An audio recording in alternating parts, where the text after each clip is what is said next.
तो सीन ये है कि iOS की 26 अपडेट करने के बाद काफ़ी लोगों को बहुत ज़्यादा इश्यूज़ आ रहे हैं। मेरे पास खुद भी iPhone 12 है, तो मैंने जब इसमें अपडेट कर ली थी तो मुझे सबसे पहले इशू ये आया कि फ़ोन बहुत ज़्यादा हीटअप होना स्टार्ट हो गया था और बैटरी लाइफ भी बहुत ज़्यादा ड्रेन हो रही थी जल्दी। लेकिन भाई कोई टेंशन वाली बात नहीं है, होता यह है कि जब भी iOS की कोई बड़ी अपडेट आती है ना, तो उसके बाद फोन्स में थोड़े बहुत इशूज़ आना स्टार्ट होते हैं शुरू में बिल्कुल, लेकिन जब आहिस्ता आहिस्ता ऐप्स अपडेट होना स्टार्ट हो जाती है और एप्पल भी जो पॉइंट वाली अपडेट्स देता है तो वो अपडेट करने के बाद फ़ोन बिल्कुल स्मूथ हो जाता है और ऑप्टिमाइज हो जाता है। हो सकता है फ़ोन अपडेट करने के 1 से 2 दिन तक आपको ये इश्यूज फेस करने को मिले, लेकिन आहिस्ता आहिस्ता फिर आपका फोन जो है ना वो परफॉर्मेंस में इंप्रूव हो जाएगा और मैक्सिमम 1 या 2 हफ्ते तक आपके जो है ना फोन बिल्कुल स्टेबल हो जाएगा। सारी एप्स आपकी अपडेट होना स्टार्ट हो जाएंगी, इंस्टाग्राम, स्नैपचैट, यूट्यूब वगैरह अभी तक अपडेट नहीं हुए हैं। जो कीबोर्ड की लेआउट्स हैं वो एप्पल की एप्स पर तो लेटेस्ट वाली दिखा रहा है, लेकिन जो पुरानी एप्स अभी तक अपडेट नहीं हुई है, यूट्यूब, इंस्टाग्राम वगैरह, स्नैपचैट वगैरह, तो उसमें अभी तक पुराना कीबोर्ड दिखा रहा है, जिसका मतलब ये है कि ये एप्स अभी अपडेट नहीं हुई है। जब डेवलपर्स इनको अपडेट करना स्टार्ट करेंगे तो खुद ही सब चीज़ें सही होना स्टार्ट हो जाएंगी। अब ये चीज़ें मैं अपने पास से नहीं कह रहा, मैंने एप्पल की वेबसाइट पर खुद जाके देखा है, उन्होंने ये मेंशन किया हुआ है कि बड़ी अपडेट्स आने के बाद आपको ये फ़ोन के हीटअप इशूज़ और बैटरी ड्रेन के इशूज़ आ सकते हैं, लेकिन उन्होंने खुद मेंशन किया है कि जब डेवलपर्स अपडेट्स पुश करना स्टार्ट कर देंगे थर्ड पार्टी एप्स की, तो ऑटोमेटिकली आपका फ़ोन जो है ना वो स्मूथ हो जाएगा। और एप्पल ने ये भी मेंशन किया है कि जो पॉइंट्स वाली अपडेट्स आती हैं, जैसे कि 26.01 की जो अपडेट आएगी वो आप अपडेट लाजमी करना, उससे परफॉर्मेंस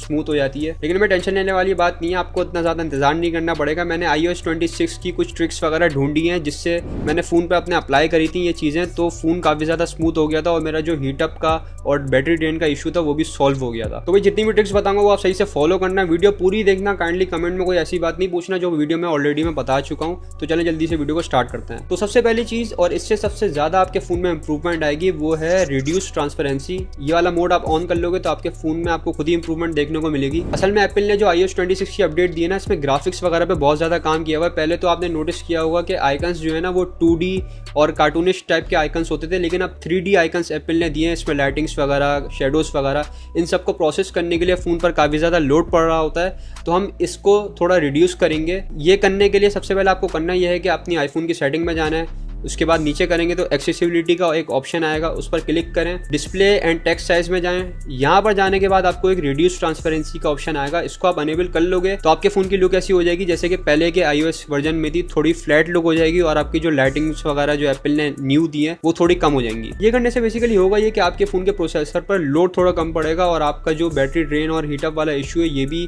काफ़ी हद तक सॉल्व हो जाएगा। अब मुझे पता है कि iOS 26 की जो 3D और लाइटिंग वाली लुक आपको अच्छी लगती होगी, वो थोड़ी इस वजह से कम हो जाएगी, लेकिन आपकी जो है ना परफॉर्मेंस की जो इश्यूज आपको जितने भी आ रहे हैं वो काफ़ी हद तक सॉल्व हो जाएंगे। तो भाई दूसरे तरीके के बारे में बात कर लेते हैं। दूसरा तरीका आपको ये करना है कि आपको अपने फ़ोन का लो पावर मोड ऑन करके फ़ोन यूज़ करना है। अब ये मुझे पता है कि थोड़ी अजीब सी बात है कि फ़ोन की बैटरी फुल चार्ज हो और आप लो पावर मोड ऑन करके फ़ोन यूज़ कर रहे हो, लेकिन आपको ये जब तक करना है जब तक जो है ना एप्पल सारी चीज़ें इंप्रूव नहीं कर देता। जब सारी चीज़ें नॉर्मल हो जाएंगी फिर आप भले नॉर्मली फ़ोन यूज़ करो जैसे पहले आप करते थे। लो पावर मोड का मैं इसलिए आपको कह रहा हूँ ना क्योंकि लेटेस्ट अपडेट आने के बाद बैकग्राउंड में काफ़ी चीज़ें चल रही होती हैं जिसकी वजह से फ़ोन हीटअप कर रहा होता है। तो लो पावर मोड आप ऑन कर लोगे तो होगा ये कि बैकग्राउंड की जो एक्टिविटीज़ हैं वो पॉज हो जाएंगी और आपके फ़ोन जो है ना नॉर्मल एक कंडीशन में आ जाएगा। जैसे पहले वर्किंग करता था, ज़्यादा हीटअप नहीं होता था, वैसे जो है ना ये लो पावर मोड ऑन करने के बाद आपको फील होगा। लेकिन लो पावर मोड ऑन करने के बाद आपको जो है ना मैनुअली ऐप स्टोर में जाने के बाद सारी ऐप की खुद से अपडेट्स ऑन करनी पड़ेंगी, खुद से अपडेट करना पड़ेगा ऐप्स को। जो ऑटोमेटिक अपडेट्स होती हैं वो लो पावर मोड ऑन करने से पॉज हो जाती हैं। और हो सकता है कि व्हाट्सएप की नोटिफिकेशंस का भी आपको थोड़ा बहुत इशू है, क्योंकि लो पावर मोड ऑन करने के बाद मैंने नोटिस किया कि व्हाट्सएप की नोटिफिकेशन थोड़ी देर से आती है, कॉल्स वगैरह फौरन नहीं आती। तो मुझे पता है कि लो पावर मोड ऑन करके यूज़ करने के थोड़े साइड इफेक्ट्स होते हैं, लेकिन बस ये 1-2 दिन की बात या मैक्सिमम 1 हफ्ते की बात है। इसके बाद जो है ना आप लो पावर मोड ऑफ करके फ़ोन यूज़ कर सकते हो। तो भाई तीसरी चीज़ जो आपको करनी है और इसका मैंने वीडियो में पहले भी जिक्र किया वो ये है कि iOS 26 की एक बड़ी अपडेट होती है, इसके बाद जो है ना माइनर इंप्रूवमेंट्स की अपडेट्स आ रही होती हैं, पॉइंट वाली अपडेट्स जो होती हैं वो आप लाजमी अपडेट करना। उसमें परफॉर्मेंस इंप्रूवमेंट की काफ़ी अपडेट्स आ रही होती हैं, तो उसकी वजह से आपका फ़ोन काफ़ी ज़्यादा स्टेबल हो जाएगा, काफ़ी ज़्यादा ऑप्टिमाइज्ड हो जाएगा। काफ़ी लोगों ने सेटिंग्स में जाकर ऑटोमेटिक अपडेट्स का ऑप्शन ऑफ करा हुआ होता है, तो वो आप चेक कर लेना। वो अगर ऑफ है तो उसको आप ऑन कर लेना, तो होगा ये कि आपको पता भी नहीं लगेगा, फ़ोन आपका ऑटोमेटिकली रातों रात जो है ना अपडेट हो जाएगा और सारी इंप्रूवमेंट्स जो है ना वो ऑटोमेटिक फ़ोन में इंस्टॉल हो जाएंगी। तो भाई यही मेजर चीज़ें थी जो iOS 26 की अपडेट आने के बाद मैंने अपने फ़ोन पर करी थी, जिसकी वजह से मेरे फ़ोन की परफॉर्मेंस काफ़ी ज़्यादा अच्छी हो गई थी, पहले वाली परफॉर्मेंस हो गई थी। इसके अलावा और भी छोटी मोटी चीज़ें आप कर सकते हो, जैसे कि फ़ोन की ब्राइटनेस कम कर ली और सेटिंग्स में जाने के बाद एक रिड्यूस मोशन का ऑप्शन होता है, उसको आप अनेबल कर लोगे तो आपके फ़ोन की एनिमेशंस जो है ना वो बहुत सिंपल हो जाएंगी।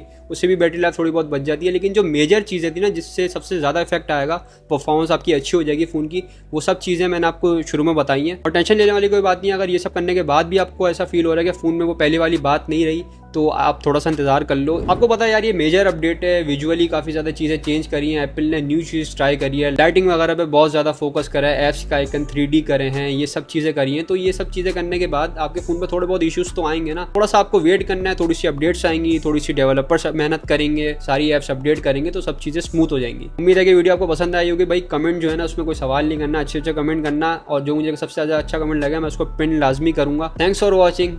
अल्लाह हाफिज़।